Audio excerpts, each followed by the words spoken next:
another gastronomic adventure, and this time here at Modern Siyang para itry itong 388 all day. So ayan na nga, ang saya-saya. O pakipost na lang para matingnan niyo yung options to choose from. May pakropek agad sila, so ang saya-saya din. At ito na nga, dumating na yung order natin. So it comes with iced tea, upgraded rice, oo, with egg, at itong chili prawn, at itong deep fried squid with salt and pepper. So ang saya ng lola mo. O di ba ang cute-cute, darating sa'yo na naka-tray pang ganyan.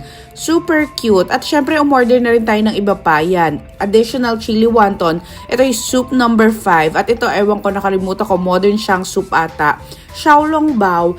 At ito, braised beef noodles. At itong beef hofa na ang sarap niyan. At itong, ano ba to, yang chow, orange chicken. At itong hot prawn, basta shrimp salad at itong shrimp with tofu. So ayan, andito nga rin pala tayo para i-celebrate ang birthday ni Ate Gab. Ang saya-saya.